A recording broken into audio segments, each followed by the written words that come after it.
Hello friends, welcome to Technical Videos by Ritambara.in. In last video we talked about linear search in an array. In this video we will be talking about binary search in an array. Binary search is also called half interval search क्योंकि इस case में हम array को दो बराबर हिस्सों में divide कर देते हैं और एक ही हाफ पर हम ऑपरेशंस करते हैं, दूसरे हाफ को इग्नोर कर देते हैं. So, for binary search to be applicable on an array must be sorted. It is also called dichotomic divide and conquer algorithm. Divide and conquer इसलिए क्योंकि इसमें हम array को parts में divide कर रहे हैं और dichotomic means two parts, क्योंकि हम array को दो भागों में divide कर रहे हैं, इसीलिए dichotomic divide and conquer algorithm. Divide and conquer algorithms बहुत सारे हैं, जैसे merge sort is a divide and conquer algorithm, quick sort is a divide and conquer algorithm. So all of them are divide and conquer algorithms.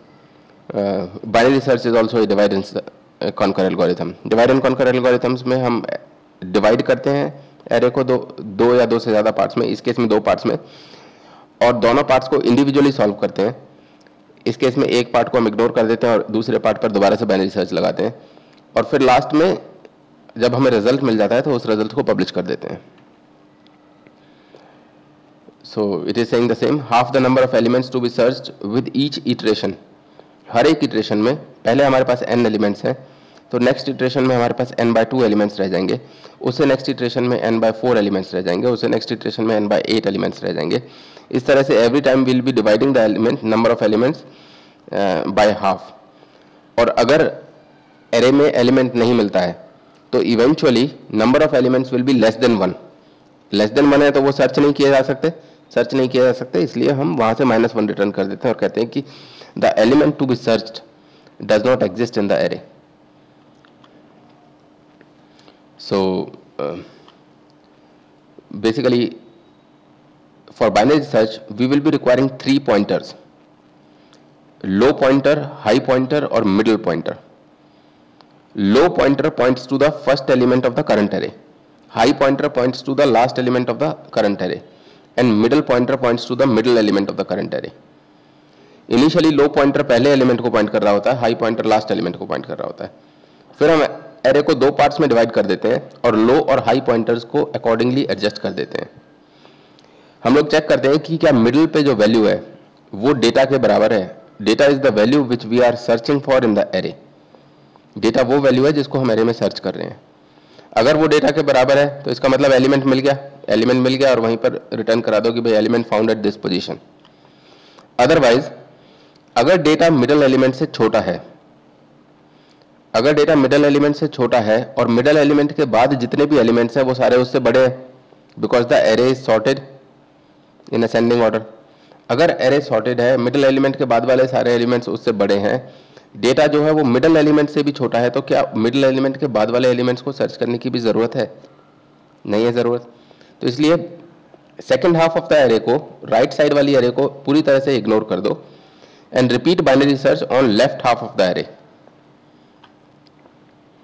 Otherwise का मतलब data जो है वो middle element से बड़ा है. अगर डेटा मिडिल एलिमेंट से बड़ा है तो लेफ्ट साइड वाली हाफ को इग्नोर कर दो और राइट साइड वाले पर बाइनरी सर्च अप्लाई करो. हम लोग स्पेसिफिक एग्जांपल के बारे में बात करेंगे.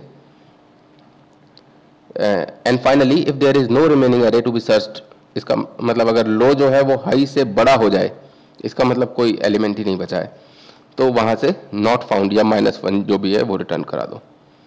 For example, suppose we are playing a number guessing game. Number guessing game में दो लोग हैं. द फर्स्ट पर्सन सेज कि मैंने अपने मन में कोई नंबर गैस किया है and the number is between 20 and 80. तुम बताओ मैंने कौन सा नंबर गैस किया है. तो तुम जब बताओगे, सपोज दूसरे ने बोला कि तुमने 40 गैस किया है, तो 40 अगर नहीं है तो वो पहला वाला बंदा दूसरे को बताएगा कि 40 जो है वो उस नंबर से छोटा है जो उसने गैस किया है, या बड़ा है, या फिर मिल गया है. मान लीजिए पहले फर्स्ट पर्सन ने अपने मन में सोचा 60, दूसरे पर्सन ने गैस किया 40, तो फर्स्ट पर्सन बोलेगा high, because 60 is on the higher side of 40. तो क्या सेकंड पर्सन को 30 बोलने की जरूरत है? 20 से 40 के बीच में तो नंबर हो ही नहीं सकता, क्योंकि वो फर्स्ट पर्सन इज सेइंग कि 40 is less than the number which he has guessed. तो इसका मतलब 20 से 40 तक तो इग्नोर कर दो। देन ही से सपोज 70, तो फर्स्ट पर्सन बोलेगा लो, बिकॉज उसने 60 गेस किया है और 60 इज लेस देन 70, वो लोअर साइड पर है। तो क्या सेकंड पर्सन को 70 और 80 के बीच में गैस करने की जरूरत है? नहीं है। ठीक है, तो वो 70 से 80 वाले पार्ट को भी इग्नोर कर देगा। धीरे धीरे करके ये जो गैसिंग का जो नंबर्स हैं ये कम होते जा रहे हैं। अब उसे सिर्फ 40 और 60 के बीच में गैस करना है, 40 और 70 के बीच में गैस करना है। सपोज उसने फिर गैस किया 50, तो फर्स्ट पर्सन बोलेगा high, because 60 is on the higher side of 50। फिर वो 40 से 50 तक भी इग्नोर कर देगा। अब उसकी जो ब्रैकेट है जिसमें उसे सर्च करना है वो है between 50 and 70। Then suppose he say 60, then the first person will say yes 60 is the right number. तो this is a number guessing game.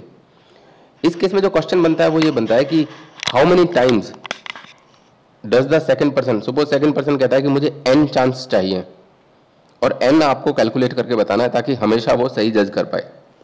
तो n कितना होगा? अगर हम फेयर डिवीजन करें, फेयर डिवीजन का मतलब है कि हम हमेशा मिडिल पॉइंट पे डिवाइड करें। सपोज 20 से 80 तक है या 0 से 100 तक है तो हम 50 पे डिवाइड करें, फिर 50 से 100 तक है तो हम 75 पे डिवाइड करें।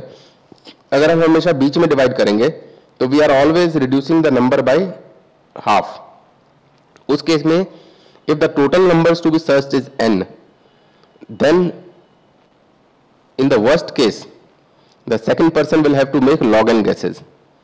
अगर 100 है तो 10 guesses उसको करनी पड़ेंगी। पहले उसने 50 बोला, फिर 75 बोला, फिर 75 से 50 के बीच में अगर है तो इस तरह से उसको मिनिमम 10 guesses करनी पड़ेंगी, राइट?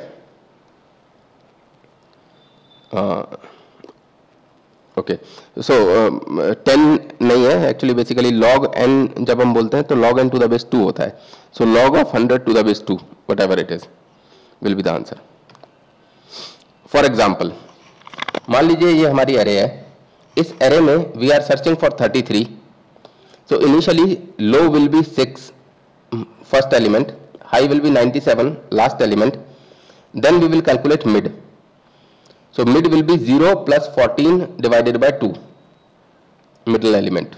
14 लास्ट वाले एलिमेंट का इंडेक्स है, 0 फर्स्ट वाले एलिमेंट का इंडेक्स है, मिडल निकालेंगे 14 प्लस 0 by 2 मतलब 7। सो 7 और 33 इन दोनों को कंपेयर करो, सॉरी 53 एलिमेंट एट 7 और 33 को कंपेयर करो। Element at 7 is greater than 33 और मिड के राइट साइड में जितने भी एलिमेंट हैं वो 53 से भी बड़े हैं। 53 33 से बड़ा है और इसके राइट साइड में जो एलिमेंट है वो 53 से भी बड़े हैं। तो हमें राइट साइड को तो सर्च करने की जरूरत ही नहीं है, तो राइट साइड को पूरे को इग्नोर कर दो और हाई को shift to position number 6।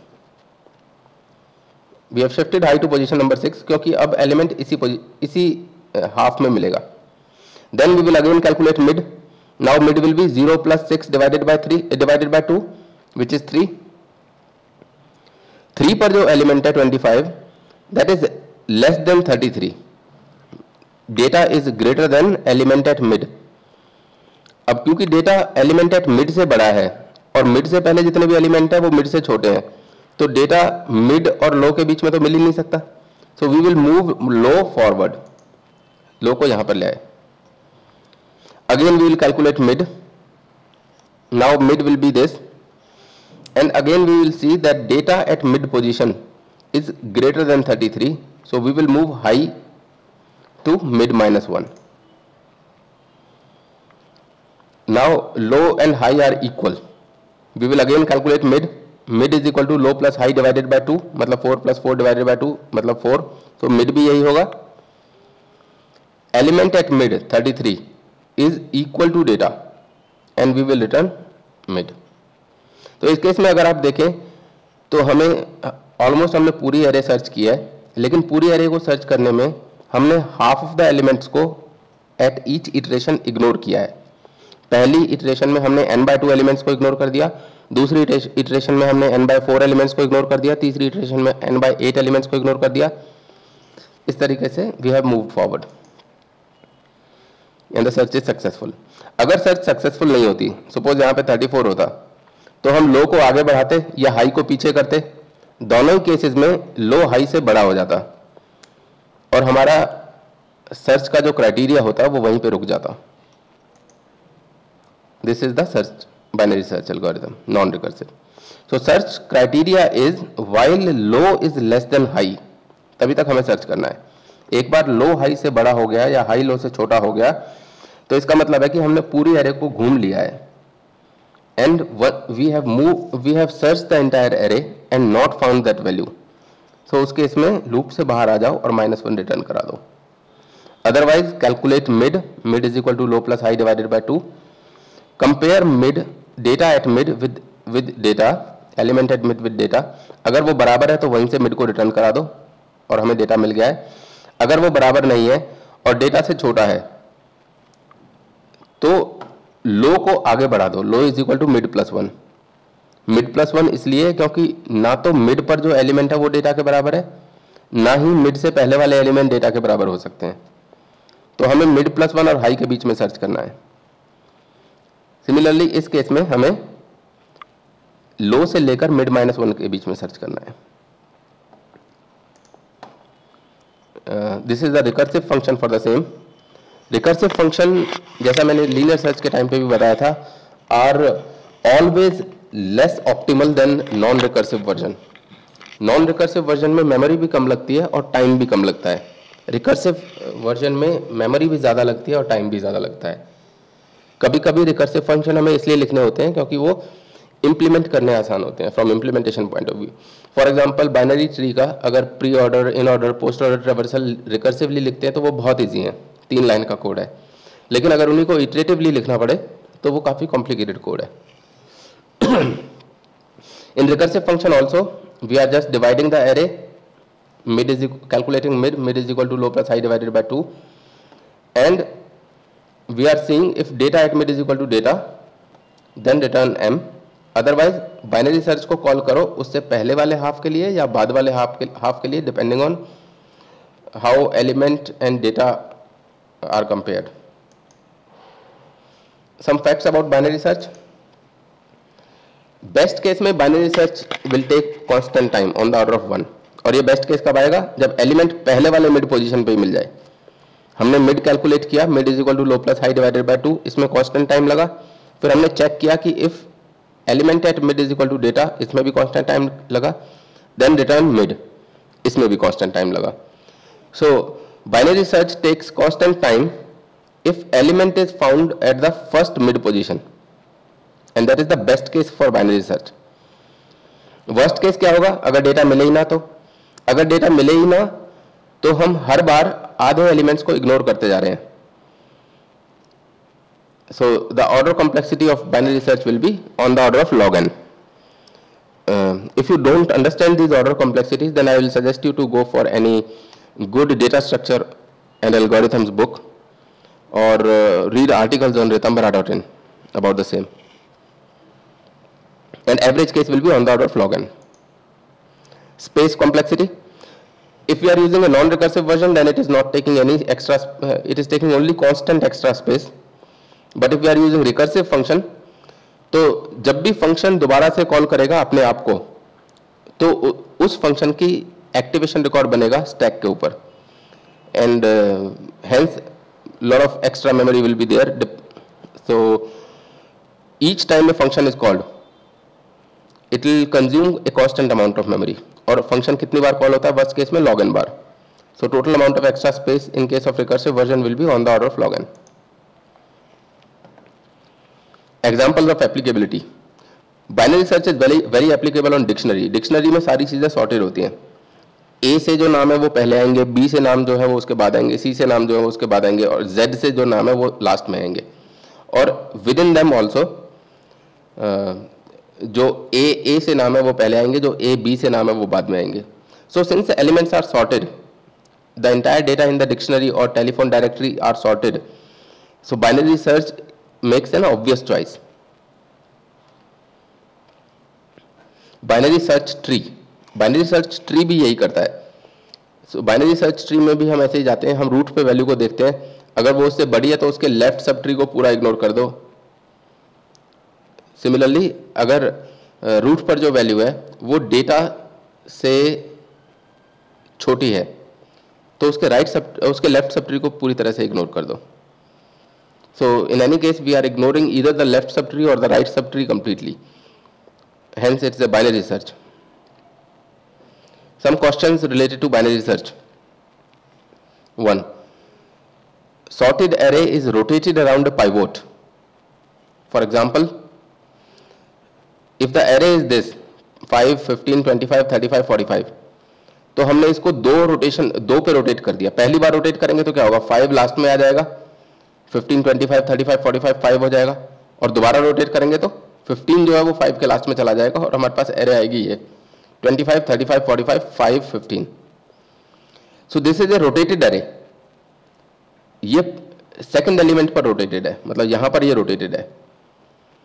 It can be a huge array also, मान लो 1000 एलिमेंट्स की एरे है और 100 पे रोटेटेड है, तो उस केस में भी पहले 900 एलिमेंट्स जो होंगे वो सॉर्टेड होंगे और बाद वाले 100 एलिमेंट्स जो होंगे वो भी सॉर्टेड होंगे। You have to write a code to find position of the pivot around which the array is rotated। जैसे इस केस में अगर आप देखेंगे तो सेकंड पोजीशन पे वो रोटेटेड है। सेकंड क्वेश्चन, इसमें सपोज पाइवोट की पोजीशन आपको दी हुई है और आपको एक रोटेटेड एरे दी हुई है, then you will have to perform binary search in that rotated array. Third question, given an array of numbers and a number x, write a function to search for 2 elements in the array whose sum is x। जैसे suppose हमें ये array दी हुई है, ऊपर वाली array, और हमें एक नंबर दिया हुआ है 40। we have to search for 2 elements in this array whose sum is 40। for example 35 plus 5 is 40, 25 plus 15 is 40। so हमें ऐसे 2 एलिमेंट्स फाइंड करने हैं जिनका सम x के बराबर हो, right? Given an array of integers where each number is repeated even number of times except for one integer which is repeated odd number of times, find that number। This last question is actually not related to binary search, but it's a good question anyway, so I thought of just putting it here. For all these questions you can visit to the link given in the descriptions below, and for more questions and technical answers you can visit www.ritambara.in. Thank you.